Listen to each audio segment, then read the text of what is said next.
اعوذ باللہ من الشیطان الرجیم بسم اللہ الرحمن الرحیم۔ پروگرام خاندان فقاہت میں آپ کے حاضر خدمت ہے، اور کل بھی ہم نے اس عنوان سے گفتگو کی تھی۔ جیسے آپ جانتے ہیں کہ اس دفعہ ہماری گفتگو کا سلسلہ آیت اللہ العظمیٰ سید محمد تقی الحائری الشیرازی رضوان اللہ تعالیٰ علیہ کے عنوان سے ہے، اور ان کے بہت سارے کارناموں میں سے جو سب سے بڑا کارنامہ ہے وہ خود ثورۃ العشرین یعنی انقلاب 1920 جو عراق میں انہوں نے فتویٰ صادر فرمایا تھا برطانیہ کے خلاف، اس عنوان سے جو ہے ہماری گفتگو کا سلسلہ ہے۔ اور آج جو معزز مہمان ہمارے ساتھ امام حسین علیہ السلام میڈیا گروپ کے اسٹوڈیو میں تشریف فرما ہے حجت الاسلام المسلمین عالی جناب مولانا سید تنویر عباس رضوی صاحب قبلہ۔ السلام علیکم ورحمۃ اللہ وبرکاتہ۔ وعلیکم السلام ورحمۃ اللہ وبرکاتہ۔ قبلہ کیسے مزاج ہے آپ کے؟ خیر عافیت سے انشاءاللہ؟ الحمدللہ، شکر ہے پروردگار اللہ آپ کو سلامت رکھے۔ نہایت ہی تہ دل سے آپ کے ممنون اور مشکور ہے کہ آج آپ نے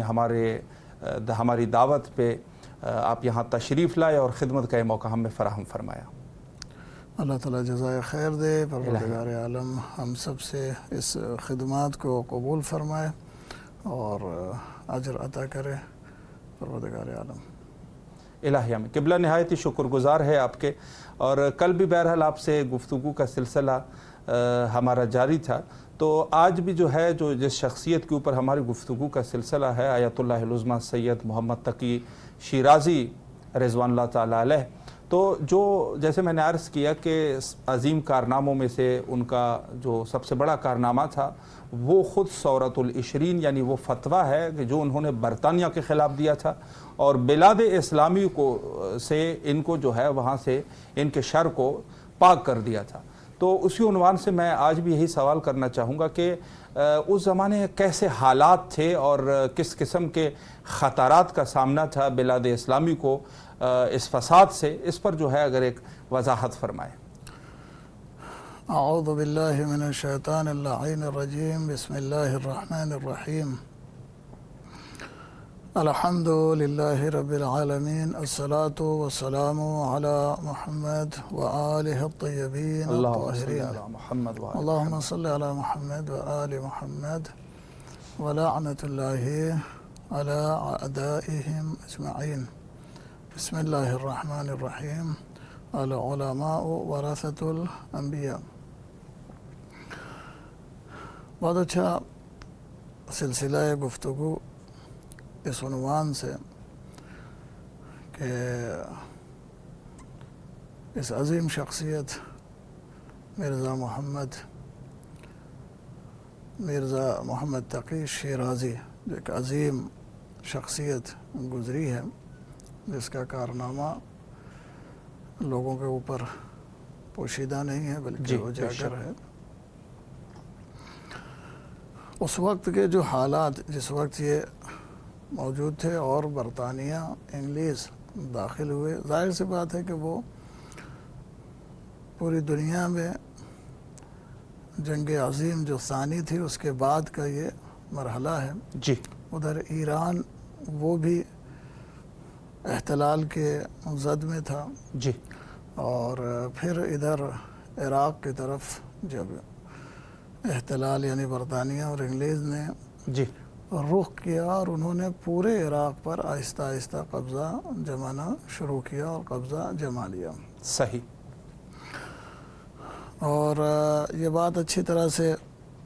واضح ہے، تاریخ میں اس بات کا مشاہدہ بھی ہے، جی، اور اس کی طرف قرآن مجید میں بھی اشارہ کیا گیا ہے کہ جب ملوک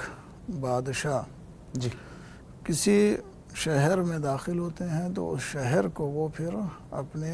تابع کرتے ہیں، جی، اس میں خرابیاں پیدا کرتے ہیں۔ صحیح۔ تو اچھا، اب انگلیس جیسے ملوک، انگریز جیسے جو ہے وہ بادشاہ یا حاکم جس کو کہہ لیں، یہ جب کسی ملک میں یا کسی زمین پر کسی اراضی پر اگر داخل ہوں گے جی، تو ظاہر سی بات ہے کہ ان کا وجود سے اس ملک یا اس علاقے اور خطے میں سوائے فساد کے جی اور کچھ نہیں ہوگا۔ یقیناً۔ لہٰذا یہ جب عراق میں داخل ہوئے تو انہوں نے فساد پھیلانا شروع کیا، جی اخلاقی فساد جی اور مجتمع میں فساد، لوگوں کے درمیان میں فساد، یعنی تخریب کاریاں۔ جی حالانکہ ان کا نعرہ جو برطانوی حکماء ہیں یا ان کے جیسے جو دوسرے حکام ہیں، جی ان کا نعرہ تو یہ ہوتا ہے کہ وہ اصلاح کے لیے داخل ہوئے ہیں، لیکن تاریخ گواہ ہے اور شاہد ہے کہ یہ کبھی بھی اپنے اس نعرے کے اوپر کھڑے نہیں اترے، بلکہ انہوں نے ہمیشہ تخریب کاریاں کی، فساد پھیلایا ہے۔ لہٰذا اس وقت جب 1918 میں یہ داخل ہوئے سرزمین عراق پر، جی تو انہوں نے بھی خراب کاریاں شروع کی، اور ان کا مقصد تھا کہ وہ عراق کہ جس میں اہل بیت اطہار علیہ السلام کے چاہنے والے، جہاں پر دوسرے لفظوں میں یہ کہوں کہ حقیقی معنوں میں اگر دین کسی معاشرے میں جی یا تدین کسی معاشرے میں ملے گا تو وہ اہل بیت اطہار علیہ السلام کے چاہنے والوں اور ان کے پیروکاروں میں ملے گا۔ جی آج بھی جو طاغوتی طاقتیں ہیں اگر وہ خوف زدہ ہیں تو وہ صرف اہل بیت اطہار علیہ السلام کے چاہنے والوں سے خوف زدہ ہیں۔ وہ علماء کے جو اہل بیت اطہار علیہ السلام کے پیروکار ہیں ان علماء سے خوف زدہ ہیں۔ جی وإلا جو دوسرے اگر کہا جائے تو آج بہت سے ہیں کہ جو انہی کے ساتھ جا کر مل گئے ہیں۔ مہم صحیح۔ تو اس وقت کا ایسا ماحول جو برطانیہ کا جنہوں نے یہ کوشش کیا کہ عراق میں خرابیاں کریں، تو ظاہر سی بات ہے کہ جیسا میں نے شروع میں کہا کہ العلماء ورثۃ الانبیاء، علماء جو ہیں وہ انبیاء کے وارث ہوتے ہیں۔ بے شک۔ لہٰذا اس زمانے میں جو عظیم شخصیت ایک پورے عراق میں لوگوں کے سامنے معروف صحیح چہرہ اگر عالم ہونے کے اعتبار سے کوئی تھا تو یہ اور بہت سارے علماء تھے، لیکن ان میں یہ مرزا محمد تقی شیرازی جی ان کا مرتبہ ایک عظیم مرتبہ تھا۔ کیوں؟ اس لیے کہ انہوں نے ایک عظیم استاد کے سامنے درس حاصل کیا، جی محمد حسن شیرازی جو کہ سامرہ میں جنہوں نے حوزہ قائم کیا، اور پھر انہوں نے انہیں سے درس بھی حاصل کیا اور ان سے بہت کچھ انہوں نے سیکھا، ان سے بہت کچھ سیکھا۔ لہٰذا یہ عظیم شخصیت، اور جیسا کہا کہ علماء جو ہیں وہ ورثۃ الانبیاء ہوتے ہیں، تو اب چونکہ یہ اس وقت موجود تھے تو انہوں نے وہی کام کیا کہ جو ایک نبی کا کام ہوتا ہے، ایک رسول کا کام ہوتا ہے۔ ایک نبی کا کام کیا ہوتا ہے، ایک رسول کا کام کیا ہوتا ہے؟ معاشرے سے برائیوں کو ختم کرنا اور معاشرے میں اصلاح کرنا۔ اور اسی چیز کا اعلان امام حسین علیہ السلام نے اپنے کربلا آنے کا کیا تھا، جب بیان کیا تھا، اس مقصد کو بیان کیا تھا کہ وہ کربلا کیوں آ رہے ہیں۔ سبحان اللہ۔ انی لم اخرج اشرا ولا بطرا ولا ظالما ولا مفسدا وانما خرجت لاصلاح امت جدی لآمر بالمعروف وانہا عن المنکر۔ یہ امام حسین علیہ السلام کا بھی یہی مشن تھا، جو چونکہ امام حسین اسلام امام ہیں تو جو انبیاء کا، رسول کا اور ائمہ کا جو وطیرہ ہے، جو وظیفہ ہے، وہی وظیفہ علماء کا بھی ہوتا ہے۔ اور علماء حقیقی معنوں میں علماء ہیں ہی اسی وجہ سے، اور ان کا عزت و احترام اس لیے ہے کیونکہ ان کا عمل جو ہے وہ عمل انبیاء والا ہے۔ ان کا عمل جو ہے وہ جو ائمہ طاہرین علیہ السلام کا ہے، اس پر وہ عمل کرتے ہیں۔ لہذا اس عظیم شخصیت نے اس مشن پر علماء کی اس عظیم شخصیت نے انبیاء کی سیرت پر اور ائمہ کی سیرت پر عمل کرتے ہوئے جی بے شک اصلاح کی کوشش کی، اور اس عظیم شخصیت کے ساتھ جو اس وقت کے عشائر تھے عراق کے، جو مومنین تھے، ان لوگوں نے بھی ان کا ساتھ دیا۔ لہذا جو تاریخ میں ملتا ہے وہ یہ ملتا ہے کہ 15 شعبان کا موقع تھا، صحیح، دور دور سے لوگ زیارت کے لیے سرزمین کربلا پر آئے تھے۔ لوگ مرزا محمد تقی شیرازی علی اللہ مقامہ کے دروازے پر جمع ہوئے اور ان سے حل چاہا کہ اب اس مصیبت سے کیسے ہمیں نجات ملے، کیسے ہمیں چھٹکارا ملے۔ تو انہوں نے 2-3 جملے ان لوگوں سے کہے۔ سب سے پہلے تو یہ کہا کہ یہ بتائیں کہ اگر ہم انقلاب برپا کرتے ہیں تو انقلاب برپا کرنے کے جو اس کے اثرات ہیں، اس کے جو تحملات ہیں، جو چیزیں برداشت کرنی پڑیں گی، کیا عشائر ان چیزوں کو برداشت کرنے کے لیے آمادہ ہیں؟ تو سب نے ایک زبان ہو کر کہا کہ ہاں، ہم جو ہے وہ اس کو برداشت کرنے کے لیے آمادہ ہیں اور برطانیہ یا انگریز کا مقابلہ کرنے کے لیے آمادہ ہیں۔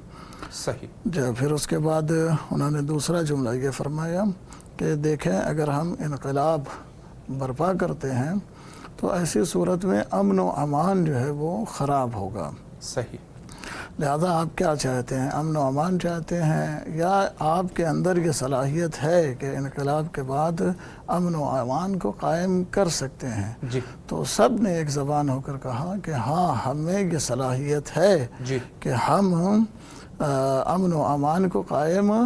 کر سکتے ہیں، ہم یہ وعدہ کرتے ہیں کہ ہم امن و امان کو قائم کریں گے۔ جب اس عظیم شخصیت نے ان عشائر سے اور آئے جو لوگ علماء تھے اور سب ان کے دروازے پر اکٹھا ہوئے تھے، جب ان لوگوں سے یہ اقرار لے لیا، اور یہی ایک عالم دین کا اور ایک جو دوربین یا دور اندیش ایک راہبر ہوتا ہے، اس کا یہی ایک وتیرہ ہونا چاہیے اور یہی اس کا طریقہ ہونا چاہیے۔ لہذا اس نے جو ہے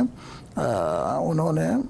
جب ان سے وہ لے لیا تو پھر اس کے بعد جو ہے وہ فتویٰ، ان کے کئی فتوے جو ہیں وہ فتوے وہ صادر ہوئے۔ قبلہ ایک سوال اس عنوان سے بھی میں کرنا چاہوں گا، چونکہ بڑی مہم طرف آپ نے اشارہ فرمایا، حدیث کا بھی آپ نے حوالہ دیا کہ علماء جو ہے وہ انبیاء کے وارث ہوتے ہیں، اور ہر وہ کام جو انبیاء کرتے ہیں علماء بھی کوشش کرتے ہیں کہ اسی رستے پر جائیں اور لوگوں کی اصلاح کر سکے۔ آپ نے ایک اور اشارہ بھی فرمایا کہ خود آیت اللہ العظمہ شیخ محمد تقی شیرازی ایک ایسی شخصیت کے شاگرد ہے جو خود ایک انقلابی شخصیت ہے، آیت اللہ العظمہ سید محمد حسن حسینی شیرازی رضوان اللہ تعالیٰ علیہ، جنہوں نے اسی عنوان سے انہوں نے بھی فتویٰ بہرحال صادر فرمایا تھا اور بلاد اسلامی سے کفر کا خروج کر دیا تھا۔ تو یہاں پر ایک سوال میں اس عنوان سے کرنا چاہتا ہوں کہ ہمارے ہندوستان پر، جو کہ اس زمانے میں ظاہر ہے کہ ہندوستان بزرگ وہاں پر پاکستان بھی ہے اور دوسرے علاقے بھی اس میں آ جاتے تھے، تو وہاں پر انگریز نے سینکڑوں سال تک حکومت کی اور وہاں پر جو ہے لوگوں کو غلام بنایا، لیکن جب یہاں پر وہ داخل ہوئے ہیں تو یہاں ایک فقیہ کے فتوے نے 3 سال یا کچھ عرصہ اسی میں جو ہے ان کو باہر نکال دیا، یا کچھ عرصہ زیادہ کم نکال دیا۔ اس کی کیا وجوہات ہے؟ اس پر آپ کیا نظر فرمائیں گے؟ جی بالکل، یہ قابل توجہ اور غور و فکر کا مرکز ہے کہ اس پر جو ہے توجہ کیا جائے اور غور و فکر کیا جائے کہ آخر یہ مثلاً کس طرح سے ممکن ہوا۔ تو جو ممکن اسی طرح سے ہوا کہ چونکہ جب علماء ورثۃ الانبیاء کہا گیا اور علماء اسی اعتبار سے، یعنی زہد و تقوی اور پرہیزگاری کے لحاظ سے، جب ان کی زبان سے کوئی فقرہ نکلتا ہے، کوئی جملہ نکلتا ہے، تو وہ لوگوں کے دلوں میں اثر انداز کر جاتا ہے، سبحان اللہ، لوگوں کے۔ لہذا اس عظیم شخصیت نے مرزا محمد تقی شیرازی صاحب نے جب اچھا دوسری چیز یہ ہے کہ ان کی جو سکونت تھی اس وقت وہ سرزمین کربلا پر تھی جی اور سرزمین کربلا ایک ایسی جگہ ہے جہاں سے انقلاب جی یا ظالم کے خلاف آواز بلند کرنے کا جی ایک ایسا درس ہے، جی بالکل ایک ایسی جگہ ہے جی کہ دنیا میں کوئی اس کا جو ہے تصور نہیں کر سکتا جی بے شک اور نہ اس کی کوئی بدیل ہے۔ جی جی جو چیز، جو جذبہ، جو ولولہ یہاں سے حاصل ہوتا ہے جی بے شک وہ ولولہ، وہ جذبہ جو ہے وہ کہیں اور سے حاصل نہیں ہوتا ہے۔ اور خود جو ہے، اور ظاہر سی بات ہے کہ یہ حکومت جو ہے وہ باطل کی تھی اور انہوں نے جو ہے اس میں 2-3 فتوے ان کے ملتے ہیں کہ انہوں نے 2-3 فتویٰ دیا اور عوام کے ساتھ انہوں نے جو ہے اچھی طرح سے، اچھا ایک پوری سیرت اگر پڑھی جائے، اس کو دیکھا جائے تو اس طرح سے انہوں نے ایک یعنی ترتیب ہے نا کہ جس کو دور اندیش کہا جائے کہ ہمارے علماء کا جو ایک طرز ہے، ایک علماء کا ایک جو طریقہ ہے کہ جو انہوں نے ایک پورا کسی بھی کام کو اگر ایک طریقے سے اچھی طرح سے اگر اس کو پڑھ کر اس کو ترتیب دے کر اگر اس کام کو کیا جائے نا تو وہ کام بہت جلدی کامیاب بھی ہوتا ہے اور وہ کام جو ہے وہ سکسیس بھی ہوتا ہے۔ جی بالکل لہٰذا یہ انہوں نے جس وقت اعلان کیا تو اس میں سب سے پہلے جو ہے جو اشاعر تھے، علماء تھے، ان سے مشورہ کیا اور جب سب نے کہا کہ ہاں بالکل ہم آمادہ ہیں اور یہ 2-3 نکات ہیں، ان 2-3 نکات پر لہٰذا ہمیں جو ہے اسی سے درس بھی ملتا ہے کہ اگر ہم چاہتے ہیں کہ آج اپنے معاشرے میں یا اپنے قوم میں کوئی خدمت کریں تو اس سے پہلے ہمیں جو ہے اچھی طرح سے اس معاشرے میں، اس ماحول میں اچھی طرح سے اسے دیکھ لینا چاہیے کہ کس طرح سے جو ہمارا یہ خطہ ہے، جس طرح سے ہمیں یہ چلنا ہے، آگے بڑھنا ہے، اس کو اچھی طرح سے منظم کر لینا چاہیے۔ جب تک ہم اچھی طرح سے اس کو منظم نہیں کریں گے اس وقت تک جو ہے وہ کامیاب نہیں ہو سکتے ہیں۔ اچھی طرح سے اسے منظم کرنا چاہیے۔ لہٰذا جب 15 شعبان میں لوگ اکٹھا ہوئے اور انہوں نے لوگوں سے اقرار لے لیا اور لوگوں نے کہا بالکل ہم آپ کا ساتھ دیں گے، تو اس وقت پھر انہوں نے وہ فتویٰ بھی جاری کیا کہ جب برطانیہ انہوں نے یہ چاہا کہ یہاں پر اپنا کوئی حاکم معین کریں تو ان کا فتویٰ آیا کہ مسلمانوں کے لیے جائز نہیں ہے کہ وہ کسی غیر مسلمان کو مسلمانوں کے اوپر حاکم معین کرے۔ جی بے شک۔ لہٰذا وہ جو ایک برطانیہ کا اور انگریز کا جو ایک ان کا مشن تھا وہ مشن ان کا ختم ہو گیا۔ ان کے ایک فتوے نے اس کو جو ہے سب کچھ ختم کر دیا کہ انہوں نے جو یہ سوچا تھا کہ ہم یہاں پر اپنا کوئی حاکم معین کر دیں گے، اپنا کوئی حاکم مسلط کر دیں گے۔ لہٰذا انہوں نے جب یہ کہا کہ مسلمانوں کے لیے جائز نہیں ہے کہ وہ کسی غیر مسلمان کو اپنے اوپر حاکم مسلط کریں، لہذا اس کا جو ہے وہ پورا ختم ہو گیا، وہ بات ہی ختم ہو گئی۔ اور پھر انہوں نے ان کے مشورے سے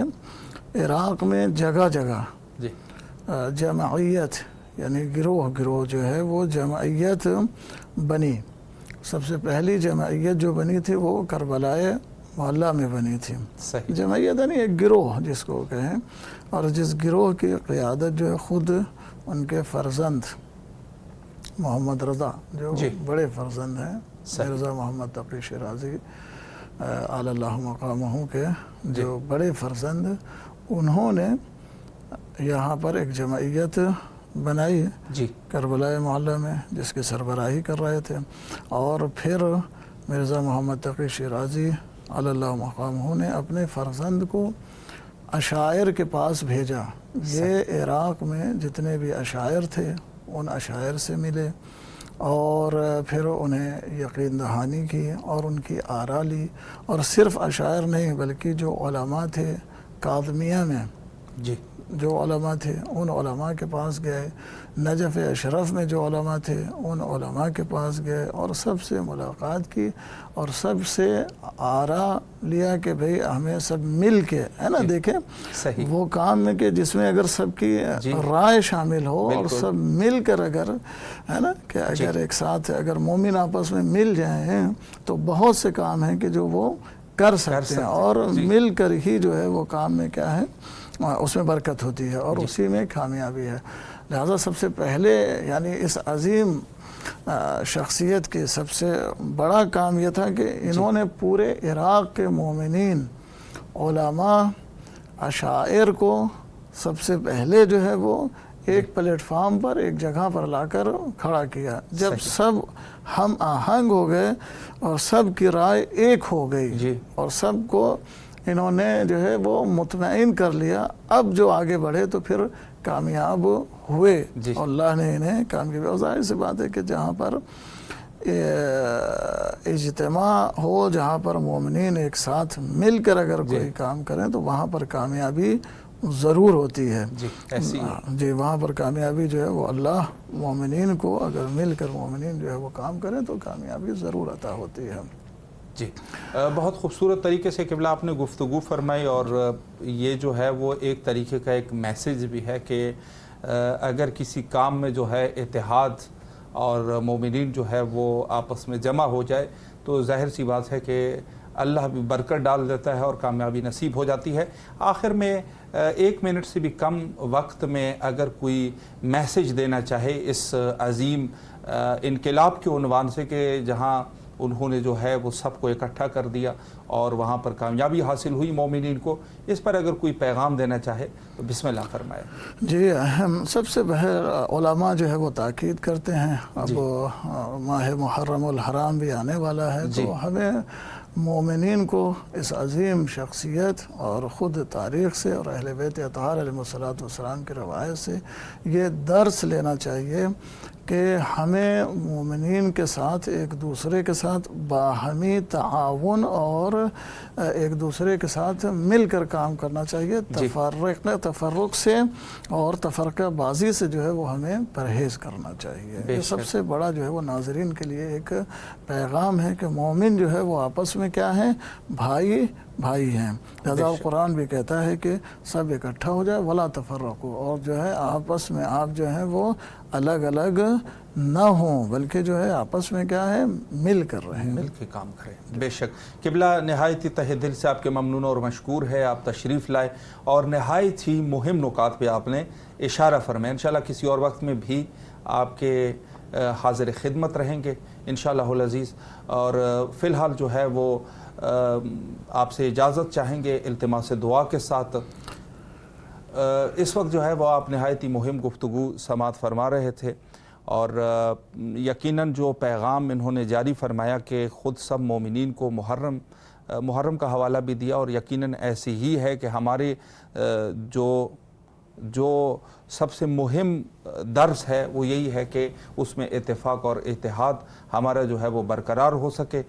نہایت ہی قبلہ آپ کو شکر گزار ہے اور آخر میں دعا فرمائیں۔ بسم اللہ۔ دعا ہے بارگاہ رب العزت میں کہ پروردگار ہم تمام مومنین جہاں کہیں بھی ہیں ہم سب کو اتفاق و اتحاد کے ساتھ رہنے کی توفیق عطا فرمائے، اور ہم سب کو اپنے کردار کو اس طرح سے سنوارنے کی توفیق عطا فرمائے کہ ہم سب